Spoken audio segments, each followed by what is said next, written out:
Hey guys, I'm Brian. She's Brenda on YouTube at New Life Recovery. Welcome, Brenda. Good morning. Hello, Brian. Welcome in. Good morning. Happy Friday once again. Hey, I always love a new beginning, and this Friday, March 1st, is the new beginning. Yeah, hey, it's my daughter's birthday. Happy birthday, Carissa. We love you. Happy birthday. Happy birthday. So today we're gonna make a shameless plug of my new book, Five R's of Addiction Recovery. This is actually Brenda's copy right here. Already, Yeah, it is. already You signed it promised. for you. So one thing we talk about a lot in addiction recovery is what are the lies that we believe or lies that we tell ourselves that led us to or kept us in our compulsive behaviors, led us to or kept us in our addiction. Um, I could think of 1,000 things. Brenda, what are some of the lies that we tell ourselves that might lead us to or keep us in addiction? Well, I can tell you one that I used, and I think that that's fair. Mhm. I can stop anytime I want.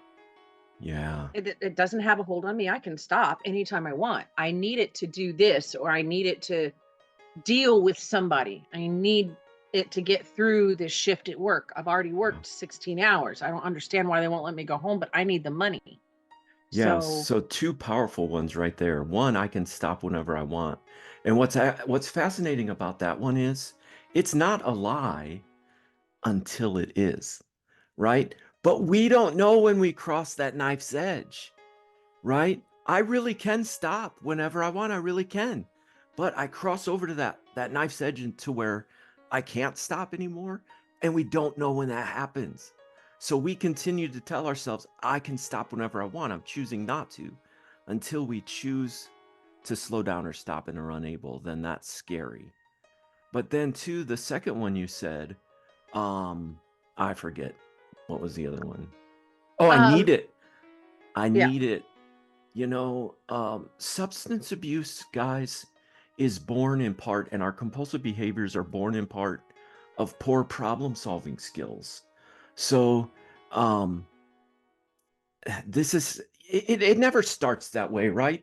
It doesn't start as a problem solving skill. It starts as something we're experimenting with. But now when I'm sad, I solve that problem by doing that. Now, in order to keep up with work, I solve my problem by doing that. But there are better ways. There are more pro-social ways, there are healthier ways to solve our problems. But I think it's important to note or at least highlight this idea that in a way substance abuse works, right? Hey, I really was productive on meth, right? I mean, but it also dominates more and more of our lives and, leads to destruction. So, what are some other lies that we believe or lies that we tell ourselves that might lead us to or keep us in addiction? I had so much to say. So, I was watching, there's a musician named Jelly Roll, and Hmm. he went in front of the Congress to talk about addiction. Hmm. And I like well, I mean, I like a lot of what he said, but he always thought it was a victimless crime. And Yeah. so that goes in with another thing, is that I'm only hurting myself. Why does it matter to you what I put in my body? Yeah. I'm only hurting myself, but it's not a victimless crime. There's no addiction out there that is victimless, because you are just as important as the next person.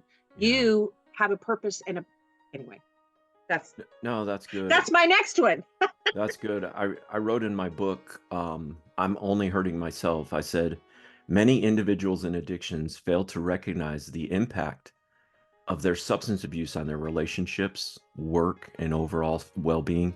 And isn't that true? When we're in the heart of our addiction or our compulsive behavior, what is important gets less and less and less, and who we care about becomes less and less and less, because we're so in focused.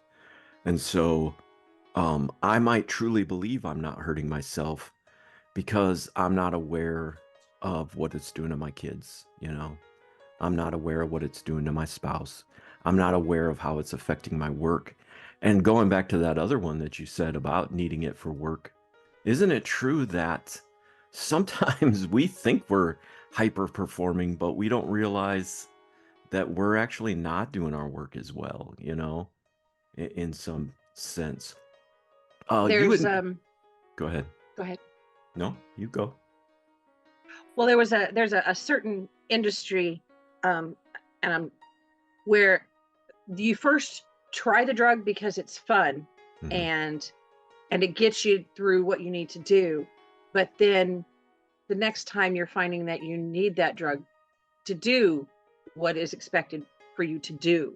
Yeah. So I'm just reaffirming what you said. It starts off as, oh, this is just fun, or, hey, let's go out and have a good time. And the next thing you know, you're waking up and your brain chemistry has changed. So don't beat yourself up. Oh, Just that's so good. recognize it and work on it. That's all.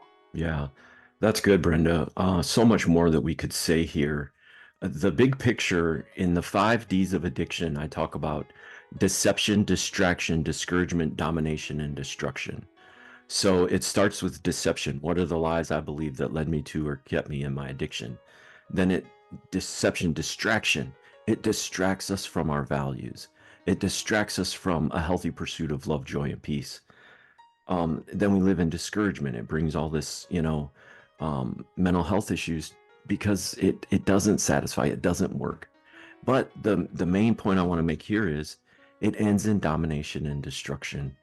It dominates more and more of our time, more and more of our money, more and more of our thoughts. How many of you have ever been as high as you could be? I ask this question all the time. High as you could be. In other words, I could take more drugs and literally I'm not going to feel any more high. Like that's how high I am.